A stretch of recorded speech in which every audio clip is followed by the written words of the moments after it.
The handouts or review materials must be treated with utmost confidentiality.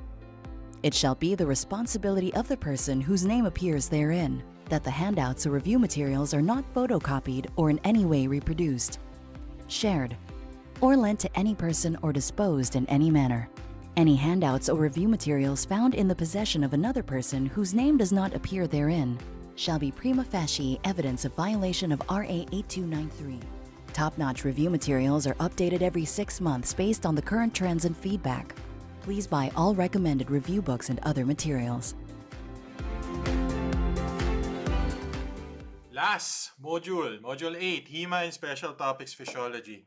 So there's no Hema chapter in Physio BRS. So what I'm going to discuss is based mainly on Guyton and Hall, okay, along with other sources other than Physio BRS, okay.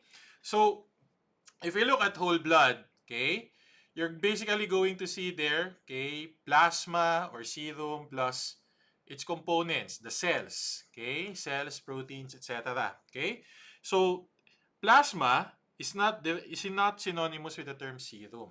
Okay, previous board exam question they asked which is closer to water, plasma or serum. So closer to water is actually serum because serum is actually plasma minus your clotting proteins or clotting factors. So, mas dilute siya compared, for example, to your plasma. Okay? Plasma will make up 5% of your body weight. Okay? There are several different types of blood cells, red blood cells, white blood cells, and then platelets coming from your megakaryocytes. All of them come from the same pluripotent hematopoietic stem cell. Okay? So, let's discuss them individually. First, your red blood cell. Red blood cells, board relevant. Size is 2 by 8 micrometers. Okay, a previous board exam question. Your capillaries are smaller than 8 micrometers. That's why RBCs, in some of the capillaries, they have to flex or bend when they pass through them. Okay? This flexing or bending of your RBCs is secondary to its proteins, okay, like spectrin. Okay, allowing it to have what we call bag pliability to squeeze through very narrow capillaries. They will have this bag pliability until around 120 days, after which they will die and rupture in very narrow capillaries. So where do old RBCs come to die? What has been termed the graveyard of your RBCs? So that is your spleen. Okay? Previous board exam question. Patient underwent splenectomy. Where do all RBCs come to die? Doc, they won't die. They will live forever. Of course, they will die. They will die this time in the liver. They will die this time in the liver. Okay, if you remove the spleen. Okay? The protein inside the RBC that binds with oxygen is hemoglobin. Again, higher in males. Okay? Lower in females. Percentage of cells in whole blood is hematocrit. The main determinant of viscosity in blood, hematocrit. Okay? Sign of hemorrhagic shock is low hematocrit. Stages. RBC stages. So, proerythroblast, also called pronormoblast or rubriblast. Okay? Synthesis of hemoglobin starts here. Okay, and then it will proceed to basophilic erythroblast. Okay, polychromatic erythroblast, orthochromatic erythroblast, reticulocytes, and erythrocytes. Some key things that you need to remember, the nucleus will disappear in your orthochromatic erythroblast. This is the last nucleated stage of the RBC. Okay? Reticulocytes are also called your baby RBCs. This is the stage of the RBC that is released by the bone marrow into the blood. It will take several days for those reticulocytes to mature, okay, into your proper red blood cell. Okay? Remember this mnemonic, very nice mnemonic. Appear, disappear. Okay, so proerythroblast, hemoglobin appears, basophilic erythroblast, nucleoli disappears, polychromatic erythroblast, hemoglobin appears, orthochromatic nucleus disappears, reticulocytes, reticulum appears, erythrocyte, reticulum disappears. Appear, disappear, 1/2, 1/4. So parang yun yung mnemonic mo for the RBC stages. PB4. Okay, it's the other classic mnemonic, USMLE mnemonic. Okay? So how do you form your hemoglobin? How do you form your heme? In biochem, okay, ang gimmick doon, you have succinyl-CoA plus glycine. It will give you what we call ALA, aminolevulinic acid. And then in a series of about 8 to 10 steps, you're going to form your heme. Okay? Sa Guyton and Hall, medyo shortcut. Okay? Ang formation ng hemoglobin mo, 2 units of succinyl-CoA plus 2 units of glycine will give you your pyrrole ring. This pyrrole ring, kumuha ka ng 4 and you will form your protoporphyrin 9. Protoporphyrin 9, you add iron and you will now form your heme. That iron, you add the polypeptide, okay, and you will form your alpha chain or beta chain. And then take 4 of these, okay, 2 alpha, 2 beta, okay, and you will form your adult hemoglobin. Okay, now, how about iron metabolism? Okay, iron is absorbed in your duodenum together with vitamin C. Iron, vitamin C, duodenum. Okay, once it finds its way into the blood, that iron is transferred, okay, in plasma using a protein called transferrin. So transferrin transports iron in blood. Okay. Saan dok gagamitin? Gagamitin mo ang iron to create heme for hemoglobin, for example. Gagamitin mo din ang iron in terms of the electron transport chain.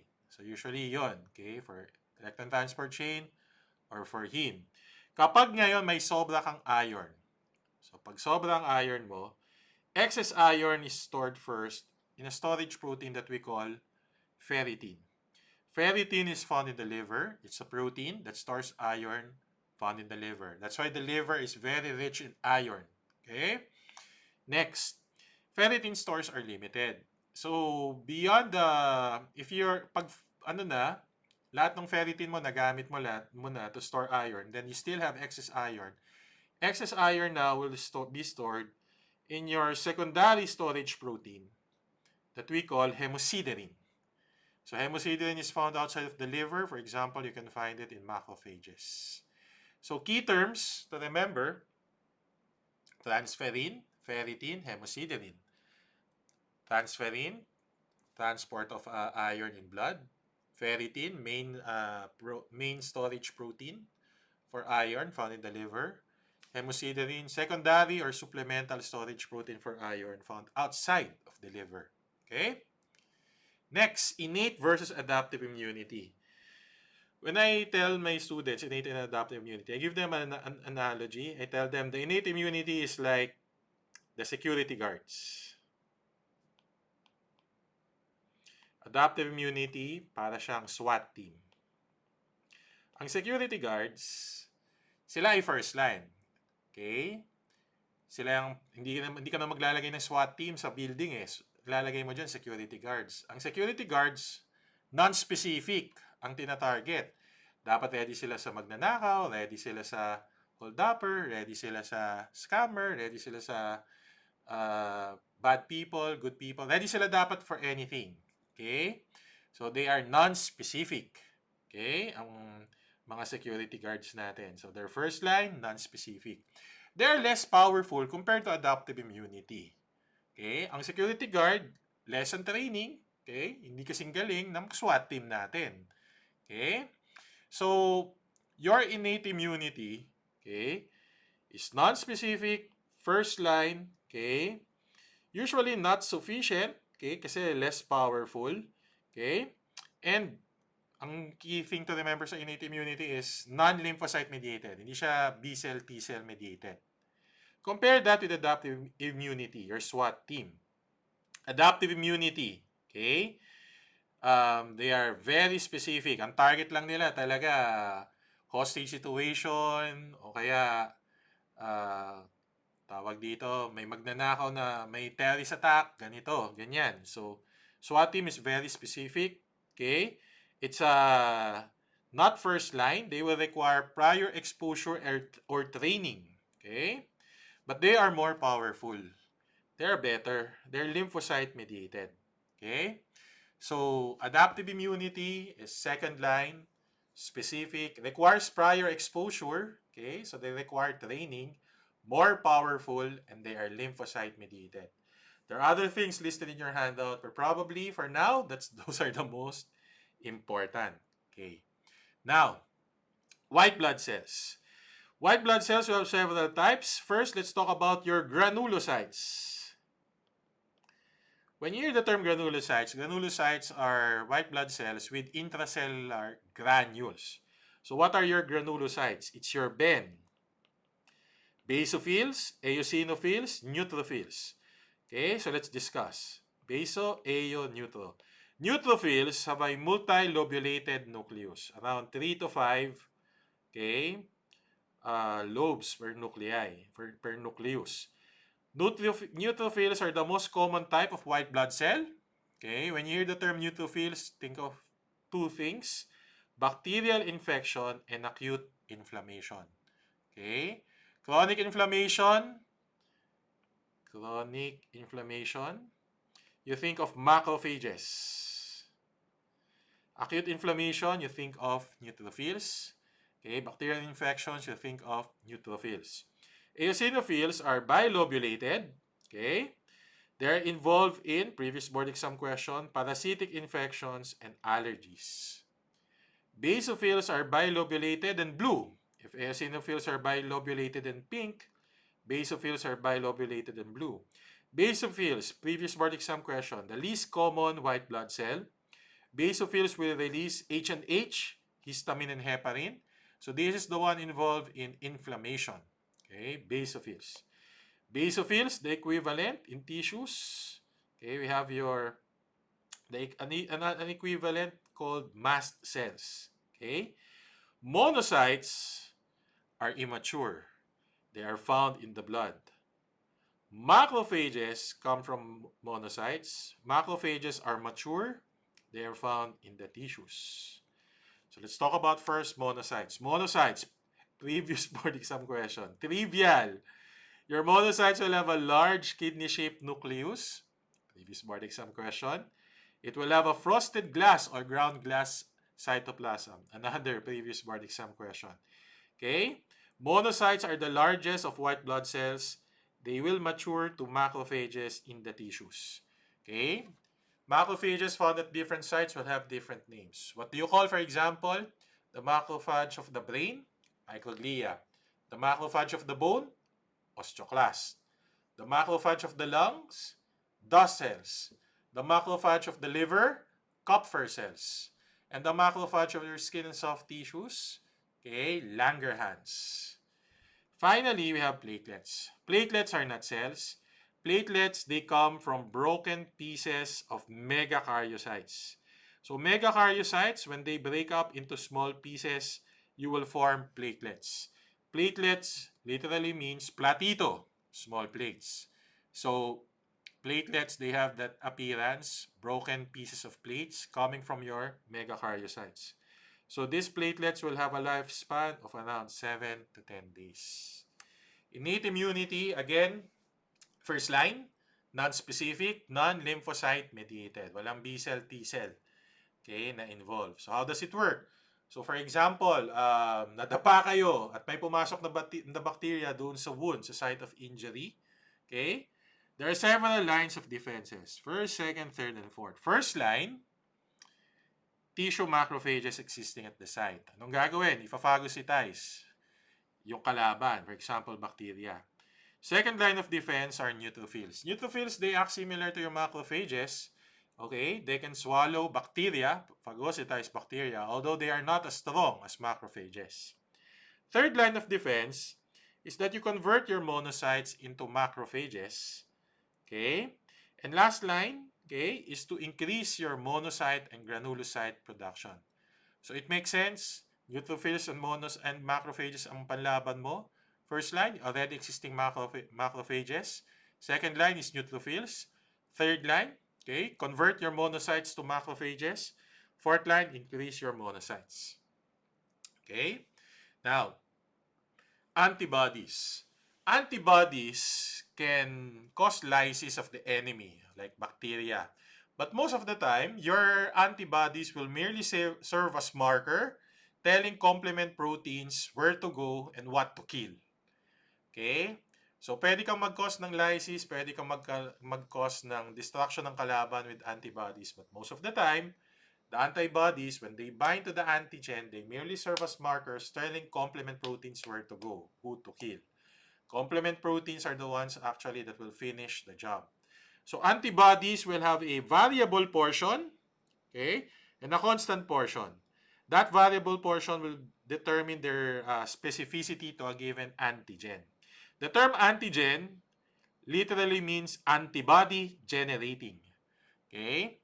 So antigen, okay, and then the binding site ng antibody are complementary. Okay? That's why sakto yung shape nila. Now, in your antibodies, they come in several types: IgG, IgA, IgM, IgE, IgD. Okay, let's tackle kung ano yung mga pinaka-common na kailangan matandaan, tapos ano yung mga tinanong dati sa board exams.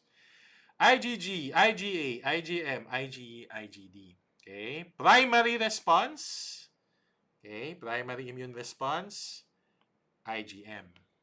Okay, secondary response, IgG. Okay, largest, okay, IgM. Smallest, IgG. Can cross the placenta, okay, IgG. Why can IgG cross the placenta? Because it is the smallest. Most abundant, pinakamarami, IgG. Found in human body secretions, IgA. Okay. Found in human body secretions like tears, sweat, intestinal secretion, pairs, patches. Okay. Found associated with allergies, IgE. And these likely to be asked in the med boards. Found on the surface of naive B cells. So that is IgD. Ano ang tinanong dati sa med boards? Okay. Which one does not activate or fix complement? Which one activates pala? Which one will activate or fix the complement? Okay. So that is IgG and IgM. IgA, take note, does not efficiently activate or fix your complement. Okay. Okay. The complement proteins. Complement proteins, once again, they're the ones who will finish the job. Okay? Antigen, antibody complexes or immune complexes. Antibodies will only serve as markers for complement proteins to finish the job. Specifically, the complement proteins C5b to C9. C5b, C6, C7, C8, C9. That C5b to C9 will form what we call your membrane attack complex. That's the one that will create holes or perforations in the cell membrane, for example, of bacteria, killing the bacteria. Okay? So the complement proteins, they target antigen antibody complexes. Okay? They complement. The reason why they were called complement proteins is that they complement the effects of antibodies. So actions will include opsonization, stimulation of inflammation, and the formation of your membrane attack complex. Ano ibig sabihin ng mga terms na yan, Doc? When you say opsonization, you serve as a marker that makes it easier to phagocytize foreign bodies. Parang naglalagay ng vetchin doon sa kalaban, like your bacteria. Okay? So, opsonization, Doc, is basically vetchinization. Yes. Okay, ginagawa mo mas malasa for the macrophage yung kalaban. Okay? Your complement protein can also stimulate inflammation. Okay? And the membrane attack complex, that's the one that will cause perforations or holes in the enemy. Pathways will include your classical pathway, the mannose binding pathway, and the alternative or properdin pathway. You don't need to memorize the sequence of events in the complement cascade. Okay? What you need to memorize are the function of some of the more important complement proteins. For example, C3b, okay? C3b is the one responsible for opsonization. Mnemonic, remember the robot in Star Wars is C3BO. C3b, opsonization. Okay? What are the complement proteins that will induce inflammation? So, these are what we call your anaphylatoxins. So, lahat ng may A sa pangalan nila, C3A, C4A, C5A. Causes white blood cell chemotaxis, C5A. Okay, mnemonic, think of a taxi traveling along the C5 highway, C5A.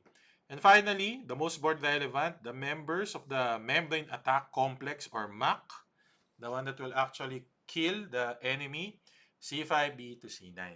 Okay. Next, this table, okay, you know it can be asked in the exam. The problem is, if you try and memorize it now, okay, several weeks before your exam, you'll probably forget it very soon, very quickly. So you spend so much time to memorize and then madalis lang makalimutan. Hindi mo masasabing kailangan na kailangan siya in terms of managing your patient as general physicians. But you know it can be asked. And they did ask questions about this table before. So ano yung recommendation natin? Okay, for this, ilagay nyo siya sa natawag nating last minute notebook. Either take a picture, okay? Lagay nyo sa cellphone nyo, okay? O kaya, anong tawag dito? Markahan nyo dun sa handout nyo with a star. And then, 30 minutes, 60 minutes before your exam, yan yung sisilipin mo. Okay? Yung mga pwedeng lumabas, pero mas efficient na tingnan na lang pag malapit na exam. 30 to 60 minutes before your exam. So, Doc, remember ba namin yan kung 30 to 60 minutes before the exam namin titirahin? Baalahan nyo because you are, okay, simply because of fear, simply because yung nasa fight or flight response ka before your exams. So, makikita mo yan, maalala mo yan. Chances are good na maalala mo. At the very least, dahil short-term memory lang, okay, there will at least be familiarity. Okay? So, last-minute notebook. Okay? So, place asterisks or stars on tables like this. Okay? In your handout. And then, tirahin nyo a few hours before your exam. Ano ang tinanong dati, Doc? We've highlighted them for you. Okay? Activation of T cells and macrophages, ang job niya, ginagawa niya, comes from macrophages, interleukin 1. Responsible for chemotaxis of neutrophils, basophils, and T cells, interleukin 8. Okay? Responsible for weight loss in cancer. Okay? It's your tumor necrosis factor alpha, TNF, also called your cachectin. It's the other name for TNF, cachectin. It causes cachexia. Okay? So those are past questions, okay, in the med boards. So last minute notebook, yung table na ganyan. Now let's discuss adaptive immunity.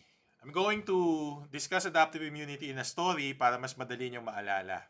Okay? So what is the story? The story, okay, is of three brothers, okay, who came from the same parent, okay, but will have three very different destinies.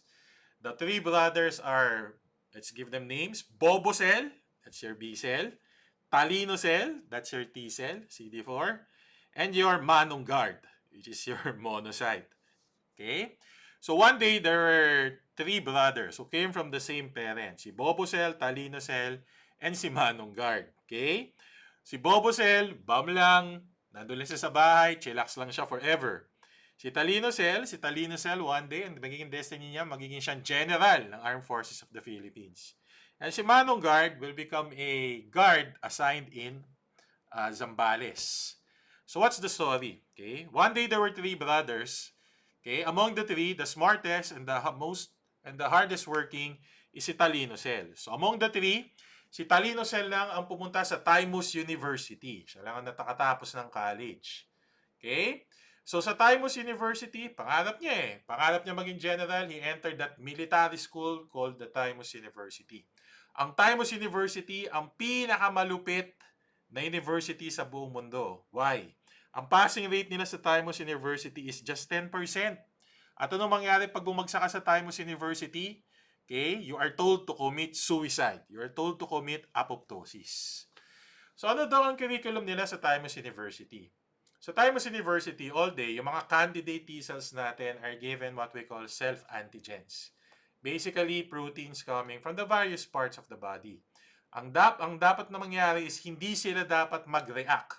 Dapat ma-recognize nila yon as part of the self. Okay? So, anong ibig sabihin nun? All day, they're presented with self-antigen. So, dapat ganito yung natututunan nila. Okay? Ang puso ay kaibigan, hindi kaaway, huwag patayin. Ang acetylcholine receptor ay kaibigan, hindi kaaway, huwag patayin.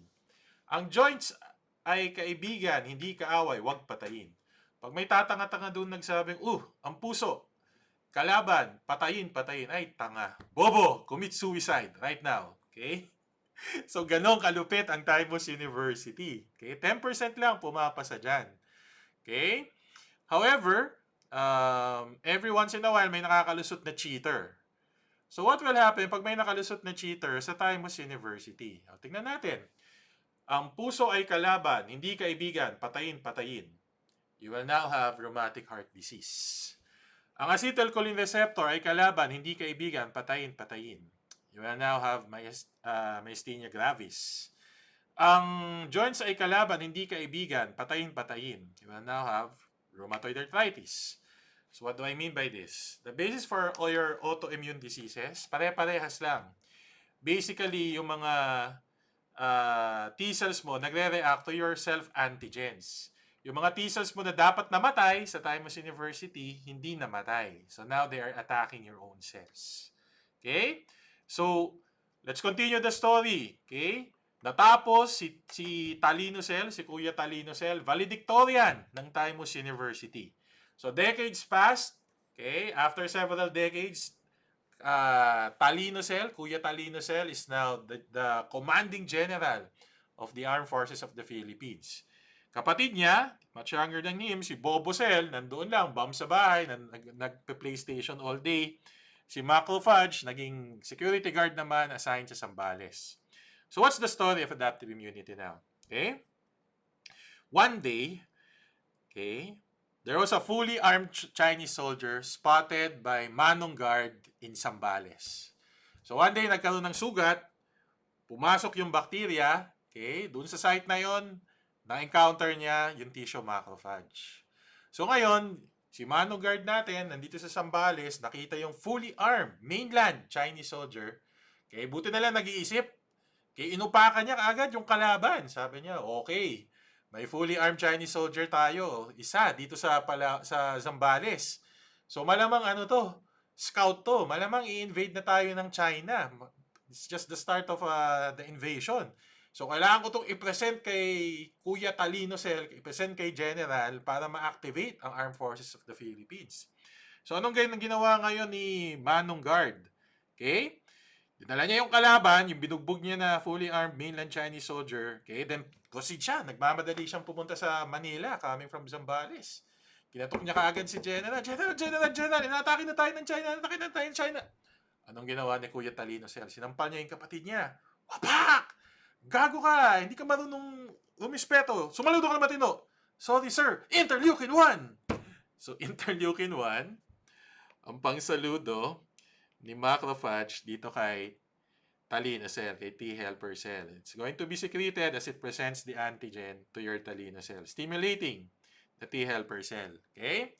So, ngayon, nag-isip na ngayon si Talino cell, si General. Sabi niya, tama si Manong Guard. Okay? Kung may isang fully armed Chinese soldier dito sa Zambales, malamang scout yan. Malamang i-invade na nga tayo ng China. Kung may isang bacteria na nakapasok, malamang marami pang bacteria parating. I now need to activate the entire Armed Forces of the Philippines and prepare for the defense of the country. So we start, sabi niya, i-activate natin ang Armed Forces of the Philippines. Yes, sir. Okay, isa-isa, i-activate natin ang memory T cells, suppressor T cells, cytotoxic T cells. Okay? I-activate natin ang military historians. Okay? I-activate natin ang Philippine Red Cross.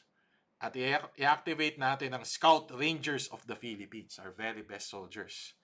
So, kaya ito na si General. Binigyan niya ng instructions, bawat isa. Sabi niya, okay, totoo na nga, nangyari na nga yung kinakatakutan natin. Inaatake na tayo ng China. Nakapasok na yung mga bacteria. Okay? Meron ng 1 million bacteria dito sa Commonwealth Avenue. Meron ng 1 million fully armed Chinese soldier dito sa Commonwealth Avenue. So, military historians, memory T cells. Yes, sir. Military historians, pag-aralan nyo yung mga Chinese soldiers na yan, ha? Tingnan nyo kung ano yung proteins na meron sila, ano yung structure na meron sila. Para next time silang umatake, quicker, faster response natin. Military historians, yes, sir. Pag-aralan nyo itong mga fully armed Chinese soldiers na to, tingnan nyo kung anong hilig nila. Mahilig ba sila sa Chowking? Okay? Magaling ba sila mag-kung fu? Whatever. Aralin nyo. Okay? Philippine Red Cross, suppressor T cells. Yes, sir. Okay? Philippine Red Cross, suppressor T cells. Okay? So, Philippine Red Cross, make sure walang violation ng human rights ng mga civilians natin. Make sure civilians are protected from our own soldiers. Yes, sir. So, suppressor T cells, make sure na hindi mamamatay yung mga normal cells. Yes, sir. And then finally, nagbigay siya ng big speech to the cytotoxic T cells, mga CD8. Sabi niya, cytotoxic T cells, yes sir, form! And then ngayon, nag-form lahat ng mga cytotoxic T cells. Bigay ng speech si General, si Talino Cells. Sabi niya, cytotoxic T cells, our worst fears have been realized. China has invaded the Philippines. There's now 1 million bacteria, okay, sa loob ng katawan. You are the very best soldiers of the Philippines, Scout Rangers, cytotoxic T cells. Defend the inang bayan, kill them all. Anong sabi ng mga cytotoxic T cells ng mga Scout Rangers? Sir, pasensya na po pero hindi po namin kayang labanan ng mainland Chinese soldiers. Hindi po namin kayang labanan ng bakterya. Ha? Anong ibig niyong sabihin? Okay, ang kaya lang po namin ay mga NPA, MILF, tsaka Abu Sayyaf. Ang kaya lang po namin patayin na cytotoxic T cells are virally infected cells,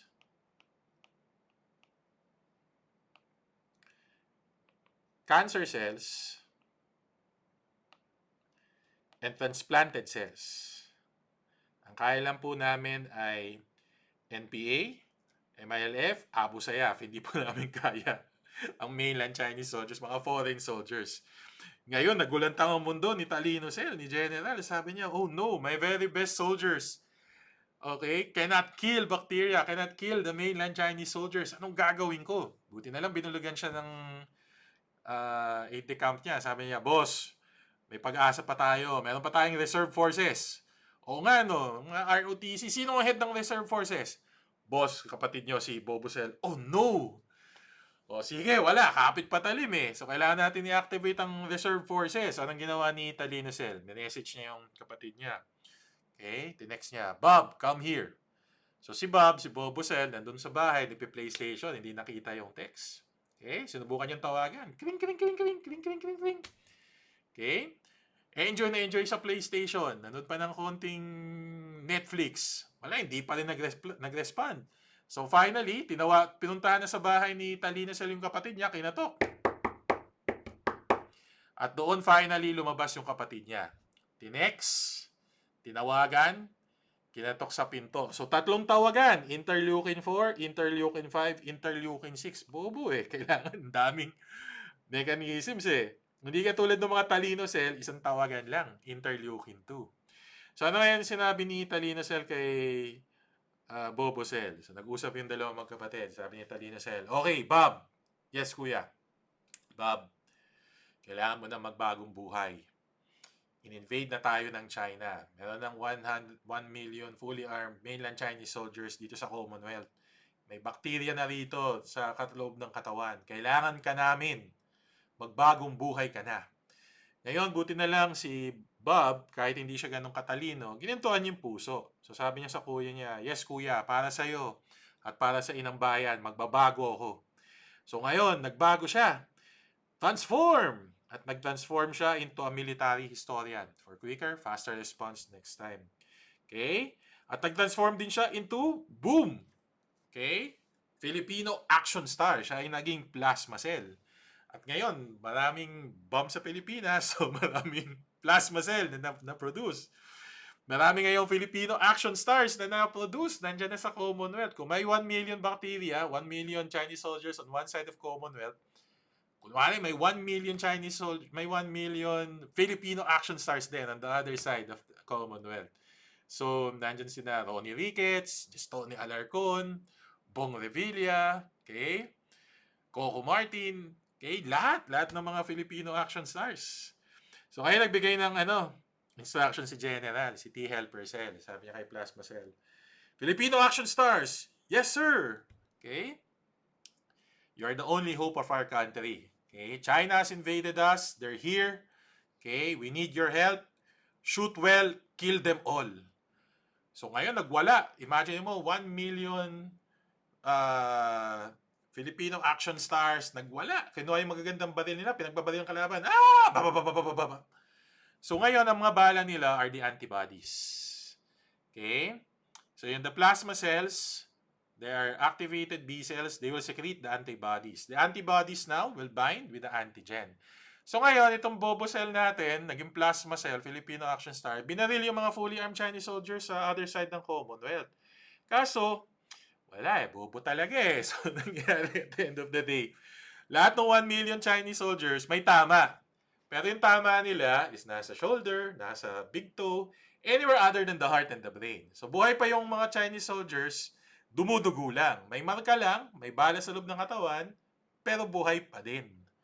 So dito, okay, you have bacteria na may nakadikit na antibody. Okay? Pero yung bacteria, buhay pa din.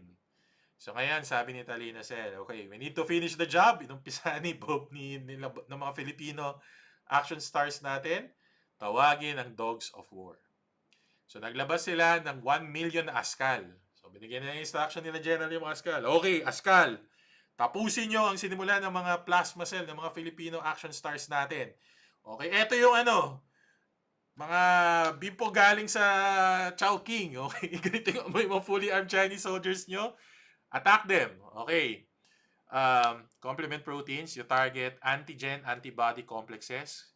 Okay, kung saan, yun yung marker ninyo, yun yung titirahin ninyo. Okay?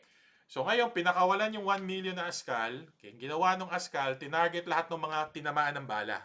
Lahat ng may mga antibodies. So ang ginawa nila, okay, they approached the mainland Chinese soldiers at kinagat dito sa leeg. Okay, nag-create ng membrane attack complex, nag-bleed, nag-exsanguinate yung mga fully armed mainland Chinese soldiers.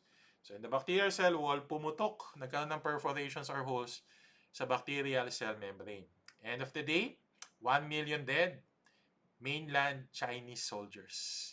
Victory for the Philippines. At the end of the day, bacteria is dead.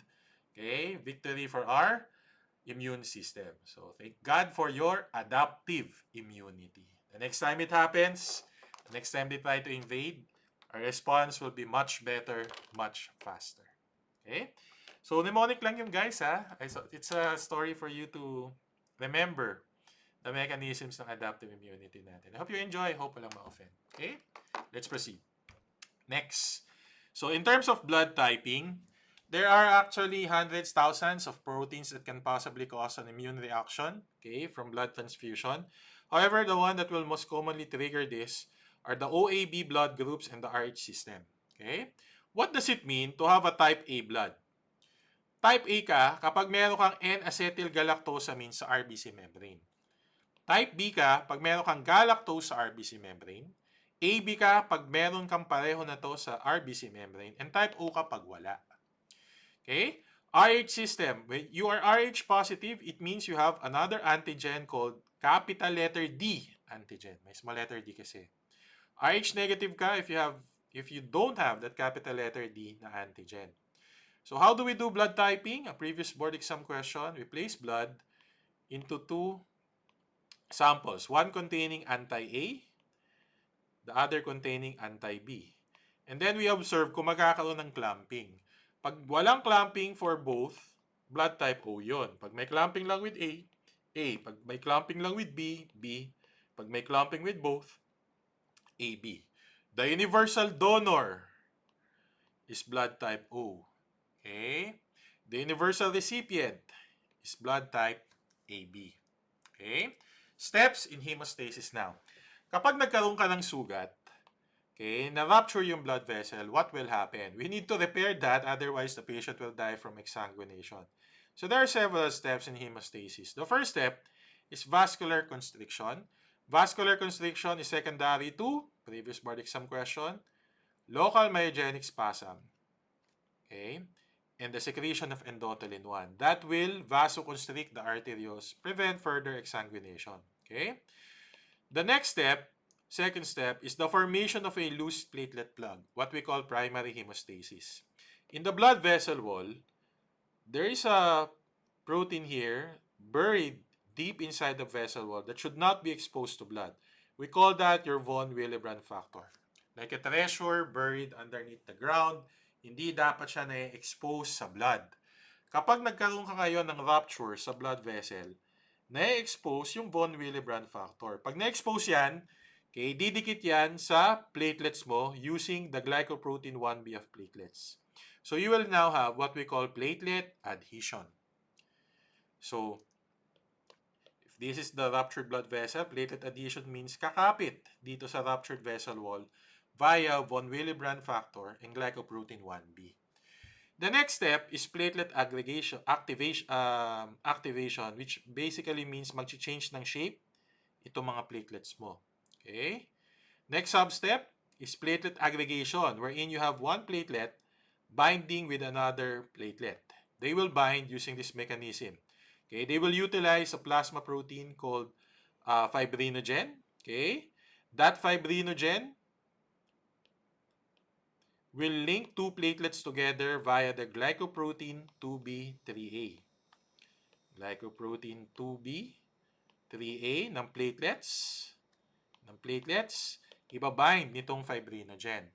So what will happen in platelet aggregation? Well, in platelet aggregation, pag nag-aggregate yan, you will now form a loose platelet plug. They call it a loose platelet plug simply because this is easily detachable.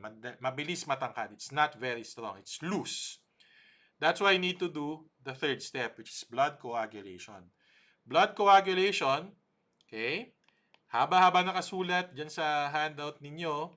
Basically, you have the extrinsic pathway and intrinsic pathway of your coagulation cascade, which will result in the formation of thrombin. This thrombin will convert fibrinogen into fibrin. Remember, fibrin, okay, is the fibrinogen, that is the one found in platelet aggregation. Ang nangyayari, guys, yung fibrinogen mo, nako-convert yan to fibrin. That fibrin will act as a fibrin net or fibrin meshwork. This is the word that we like to use. Strengthening that loose platelet plug. Para kang nagtapon ng lambat ng manging isda doon sa loose platelet plug, titigas ngayon yung loose platelet plug mo. When that happens, you will now form your blood clot, a proper blood clot. Okay? The last step is resolution. When you don't need that blood clot anymore, you're going to cause lysis of that blood clot using fibrinolysin or plasmin. Okay? Key points. Vascular constriction, ano yung dalawang triggers? LMS and endothelin 1. Local myogenic spasm and endothelin 1. Loose platelet plug, okay, is divided into platelet adhesion, activation, aggregation. Ano yung mag-cause ng platelet adhesion? Von Willebrand, glycoprotein 1b. Ano mag-cause ng platelet aggregation? Fibrinogen, okay, and glycoprotein 2b3a. Third step is blood coagulation. Intrinsic, extrinsic pathway, creating thrombin. Thrombin will then convert fibrinogen to fibrin. Fibrin will act as a meshwork, strengthen the loose platelet plug. And finally, resolution. Which one will dissolve the blood clot? Plasmin. TFP. Okay? Thrombin, fibrin, plasmin. Titillating films of the Philippines. TFP. Okay? Next, acute phase reactants. These are proteins whose concentration will change by more than 25% during the inflammatory phase. Okay? Indirect measure is ESR, major inducer interleukin 6. Previous board exam question. These are the things that can cause an increase or decrease in ESR. You know it can be asked in the exam. You know if you try to memorize this, you will probably forget. So again, last minute notes. Okay, place an asterisk. Another previous board exam question. The prototypical APR, the one that will increase, decrease by 25%, CRP, C-reactive protein. Okay? Positive, negative APRs are listed in this table. Okay? Finally, let's go to special environments and special topics. Okay. Males, females. Who is stronger? Okay? On a per unit area basis, males are equally as strong as females. 3 to 4 kg per square centimeter. Okay? However, overall, males are stronger simply because males are larger compared to women. Greater percentage of muscles, okay, compared to women. Okay? The world record for a marathon, lalaki, but the world record for long distance swimming, babae. Bakit? Because marathon, males have greater percentage of muscles, ergo, more muscle glycogen, ergo, greater endurance when it comes to that sport. Long distance swimming, okay, females have a greater percentage of fat from estrogen, which makes them more buoyant, which means they will exert less effort in swimming, need less effort in swimming, so they can swim longer distances. Hindi totoo na kapag mataba ka, hindi ka magaling lumangoy, wala kang pag-asa sa swimming. Mga balyena, hindi naman namumblema sa swimming eh. Kayang-kaya naman nila yan. So long distance swimming, the fat makes you buoyant is actually a positive thing pagdating dyan. Okay? Effect of exercise is to increase the size of your skeletal muscle. A previous board exam question. Take note, there's no increase in muscle strength without a subsequent increase in muscle size. For you to become stronger, muscle size must become bigger. Okay? Next, energy systems from Guyton and Hall. In an athletic event, there are three energy systems that is utilized in sequence. Okay? First 10 seconds, you will utilize what we call the phosphagen energy system. This refers to the use of existing cellular ATP and creatine phosphate. Mabilis maubos yan. Within 10 seconds, consume. After 10 seconds, you're going to use what we call the glycogen lactic acid system. Or, you also call this your anaerobic system. Okay? This will be utilized for approximately 2 minutes. And only after 2 minutes will you use the oxidative metabolism or aerobic system. Okay? Unlimited time and duration as long as with adequate energy supply. Anytime you stop, okay, intermediate substrates are restored and you go back to phosphagen energy system. Now take a look. Specific sports will utilize specific energy systems. For example, 100-meter dash will exclusively use the phosphagen energy system. Doc, why? Because if you're a competent athlete, tapos dapat within 10 seconds yan, approximately 10 seconds, yung event mo. Hindi naman pwedeng 100-meter dash, isang oras mong tinitira, di ba? Okay, so phosphagen energy system yan. Okay? How about tennis and soccer, Doc? Di ba this will last for hours? Bakit dito sa glycogen lactic acid system yan at hindi dito sa oxidative? Well, tennis and soccer, they last for several hours, but the muscle use is not continuous. Diba? Tennis, anong gagawin mo dyan? Papalo ka, wapak! Then tambay muna, pahinga muna, yosin ng konti, diba? Soccer, ganun din. Pagkasipa mo, pak! Tambay muna, tagay ng konti, yosin ng konti. Okay? So, my point here is that approximately every 1 or 2 minutes, you stop and rest in tennis and soccer. Hindi continuous yung muscle movements. Kaya siya exclusively glycogen lactic acid system. Long distance jogging, like marathon, okay? That's aerobic simply because you don't stop every 2 minutes. Continuous yung pagtakbo mo. So aerobic system na yan. Okay, now, so you need to know the sports, the energy systems that they use. It's actually a table na mas detailed pa sa Guyton. In terms of carbo loading. Carbo loading means you're going to eat a high carb diet 2 days before your athletic event. This is to replenish your muscle glycogen. Helps you in endurance sports. Carbo loading is done only if your sport is aerobic system. If your sport is phosphagen energy system, glycogen lactic acid system, katakawan ng mag-carbo loading. Hindi ka nagla-carbo loading kung ang sport mo ay 100-meter dash, tennis, or soccer dahil hindi continuous yung exertion. Carbo loading, gagawin mo lang yan pag aerobic system. Okay? Mag-ODAX ka, magmamarathon ka, mag-Ironman ka, yan ang gagamit yan. Okay? Finally, okay, in terms of high altitude, problem of high altitude is of course hypoxia, manipis ang hangin. When I say manipis, low ang oxygen concentration at high altitude. Magic numbers, 12,000 feet, okay, for unacclimatized individual, you will feel the acute effects of high altitude. Okay, 18,000 feet, seizures will happen. 23,000 feet, death. Okay, height of Mount Everest is approximately 29,000 feet above sea level. Height of the highest mountain in the Philippines, Mount Apo, a little bit less than 10,000. So in theory, dapat walang magkaka-high altitude sickness sa Pilipinas, except, okay, those values assume that you are a healthy individual. If you have a respiratory problem, okay, baka 10,000 magka-high altitude sickness ka na. Okay? Natural acclimatization means you were born in a place of high altitude. So you develop differently compared to passively acclimatized individuals. So naturally acclimatized individuals will have larger hearts, lungs, and shorter height. So increase yung capacity nila, malaki yung puso, malaki yung lungs. Decrease yung demand nila for oxygen, maliit yung height. Passive acclimatization. So, okay, you basically let your body adjust by gradually going up the mountain. So what are the mechanisms for this? Increase in respiratory rate, okay, to get more oxygen. Polycythemia, so that you have more RBCs that can carry oxygen, okay.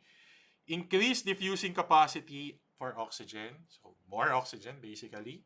Angiogenesis, more blood vessels to carry more oxygen. And finally, number 5, increase ability of the cell to use oxygen. Increase mitochondria, so more efficient. Okay, so these are 5 mechanisms for acclimatization to help you procure, transport, okay, and utilize oxygen better. Okay? Positive G-force, negative G-force. Okay? Positive G-force means blood, you make turns and bends, acceleration, change in speed, that will cause blood to pull or be shunted towards the lower extremities, away from the brain. Negative G-force, blood is shunted towards the brain. Okay? Of course, positive G-force are more dangerous because blood is shunted away from the brain. That's why you can only tolerate anywhere from positive 6 to positive 10 G before you black out or die. Unlike negative G-forces, wherein you can tolerate as much as negative 20 G. Okay? Adaptations to space are listed here. Okay? The basic problem with going to space, okay, is something called deconditioning. No matter what you do, because there's the you're weightless, there's no force acting as a load on your bones and muscles. Deconditioning is inevitable. Even if you exercise, your bones will become weaker, your muscles will become weaker. Okay? Finally, diving physiology. The maximum safe depth for diving is 200 feet below sea level.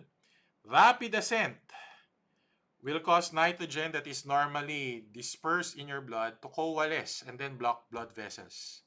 Okay, you will form have what we call decompression sickness or caissons. So if the nitrogen bubbles will block the blood vessels in your lungs, we call that the chokes. Mahirapan ka huminga, dyspnea. If it blocks the blood vessels in your extremities, you will feel pain in the extremities. Okay, so we call it the bends and the chokes. Okay, and that's it for physiology. We've covered 8 modules together with Dr. Franz Rubio. Okay, so this picture I'd like to share with you. Okay, I'd like to end my lectures to you this way. Okay, for the main. You'll still see me pagdating ng pearls. You'll still see me pagdating din naman ng buzzwords natin. I'll be the one to teach you physiology in those part of the program also. Every New Year, I really love watching fireworks. I always watch fireworks ever since I remembered. A new year, there's a time that I reflect on the past year. I get very emotional whenever I see fireworks. I get very emotional when it comes to New Year's.